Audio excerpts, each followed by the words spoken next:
ASA.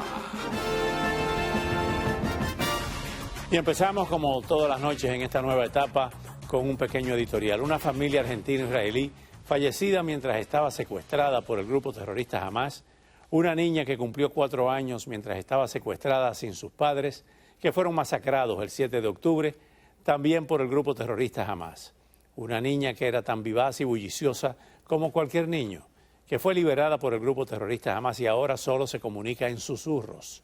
Son los horrores de esta guerra, iniciada por la masacre terrorista en un festival de música pacífico y en unos kibutz llenos de inocentes. Lo más triste es que todavía la propaganda antisemita nos vende la moto de que los malos de la película son los judíos, mientras el terror campea a sus anchas. No podrá haber paz duradera y esto es prácticamente una verdad axiomática. Vámonos con el reportaje inicial de este segmento.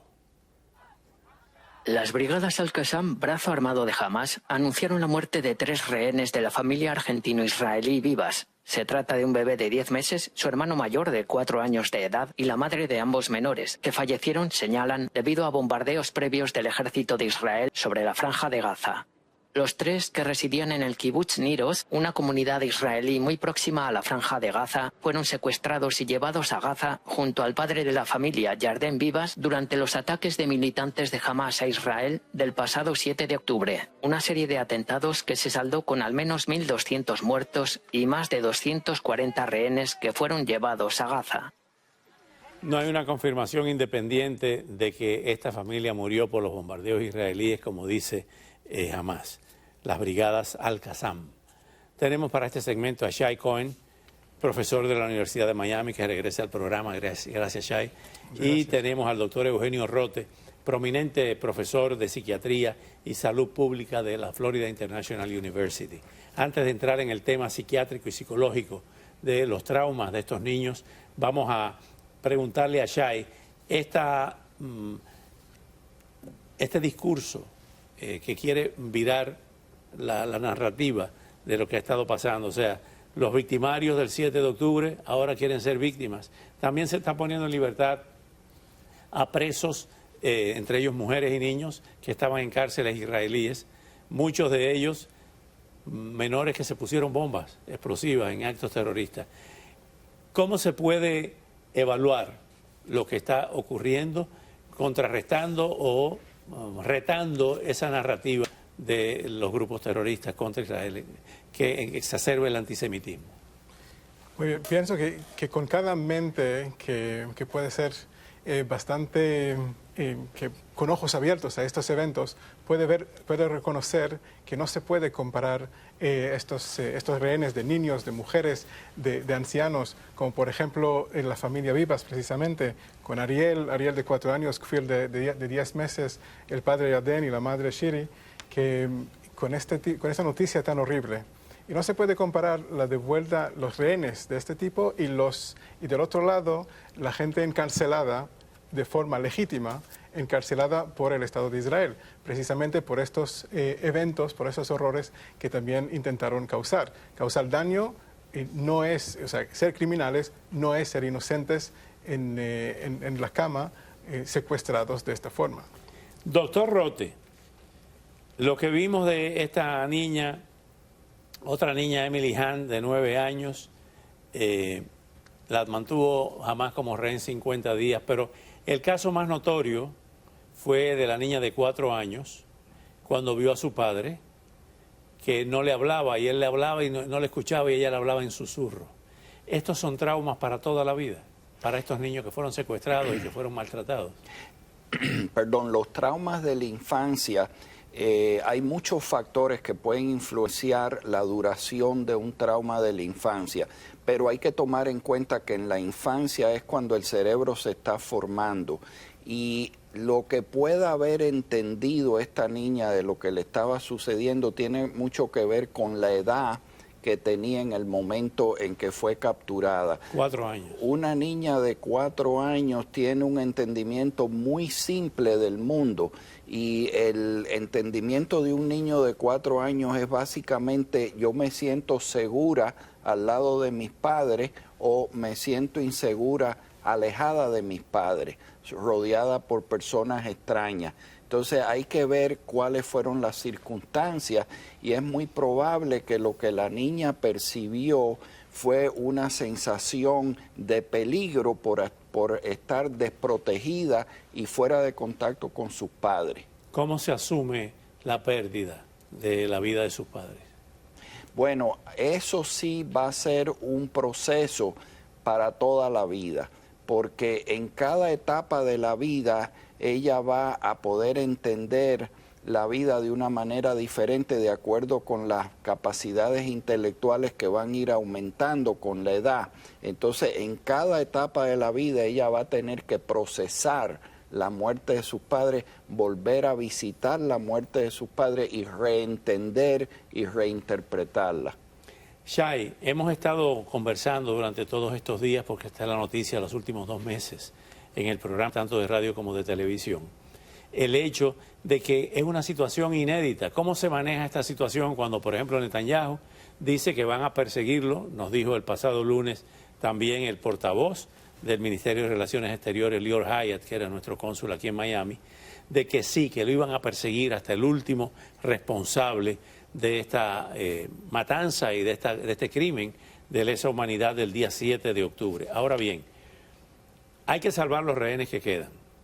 ¿Cómo se puede conjugar o manejar el tema de que van a ser perseguidos y van a eliminar, a barrer con Hamás, cuando todavía hay israelíes e extranjeros secuestrados a manos de Hamás? ¿Qué va a posibilitar que Hamás suelte a esos secuestrados, a esos rehenes, sabiendo que peligran sobre cada uno de ellos una espada de Damocles? Sí, bueno, primero hay que decir, al principio empezaron con 4 días de alto el fuego, luego siguieron con 2 más y con estos 2 llegaron al 6º canje de intercambio de rehenes, que esto ha sido de rehenes del parte de Hamás y de ex encarcelados del parte de Israel. Y de esto ha sido muy legítimo y muy bien gracias a la intervención de Qatar y de Biden. Y en Israel, Egipto también ha participado. Y de Egipto, sí, gracias. Y por eso también en Israel hay una esperanza de que esto siga algunos días más, pero precisamente hoy Netanyahu dijo que esto no es una indicación de una pausa indeterminada o de un alto de fuego indeterminado. Esto solamente para tener este tiempo para recuperar lo más posible los rehenes y luego seguir con toda fuerza en esta búsqueda de todos los agentes de Hamás que asistieron a este masacre. Y precisamente el lunes tuve en la universidad uno de los 2 grandes especialistas de Washington Institute for Near East Policy, y ellos dijeron claramente que si Hamás acaba todavía en control de la Franja de Gaza al final de esta guerra, pues esto enviará un mensaje muy grave a todos, porque enviará un mensaje de posibilitar a todas las organizaciones terroristas por todo el mundo. Esto enviará un mensaje diciendo que si puedes matar, puedes violar, puedes asesinar de esta forma indiscriminada civiles y luego solamente esperando y sobreviviendo, esto ya es ganar lo que ellos quieren ganar, lo que ellos consideran como ganar. ¡Qué horror!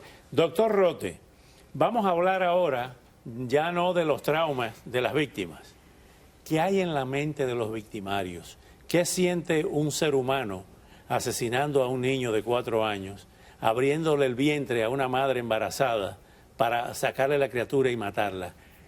¿Esto es droga? ¿Esto es locura? ¿Qué es eso?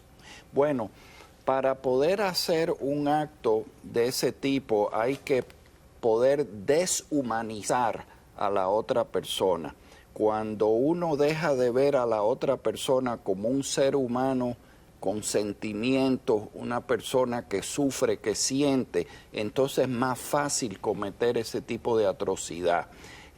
Muchos de estos individuos son entrenados desde pequeños a deshumanizar la persona, en este caso a los judíos, ver a los judíos como personas que no son humanas, que no sienten, que no son iguales que ellos. Por eso Goebbels, el rey de la propaganda nazi, ponía a los judíos como ratones, como ratas. Exactamente, en casi todas las culturas de represión donde han habido homicidios, genocidios y este tipo de cosas, una de las primeras cosas que se hace es deshumanizar al enemigo, categorizarlo como menos que una persona humana, compararlo con un animal, con un insecto, con algo inferior que no es igual que uno. Pero ¿cómo se llega a ese nivel de maldad? Por ejemplo, sabemos que el único, se supone que seamos los seres, los animales racionales, somos los únicos que torturamos a sus semejantes. Ningún otro animal tortura a sus semejantes, pelea por un territorio, por comida, por esos instintos primarios, pero por el placer de torturar no lo hace. ¿Qué lleva al ser humano, a un Johnny Aves, por ejemplo, a cebarse en los otros y gozar con eso de torturar? Eso da un placer sadista al cerebro, pero fíjate, Oscar, hay un tema interesante. Los chimpancés no son nuestros ancestros, son nuestros primos hermanos, porque los chimpancés existen a la misma época que los seres humanos.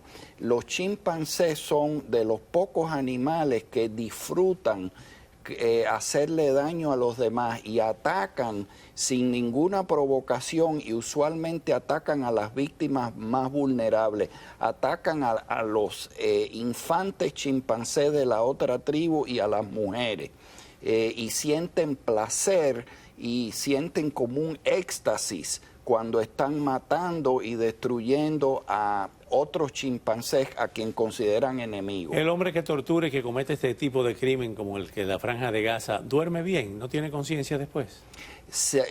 Muchas de estas personas han matado o suprimido su conciencia y no sienten culpa. Han reprimido completamente la capacidad de sentir culpa. ¡Qué horror! Vamos a continuar con este tema porque continuamos aquí en una vigilia informativa en el caso de la Franja de Gaza y de estos crímenes contra los israelíes. Gracias por venir esta noche. Al regresar, María Corina Machado puede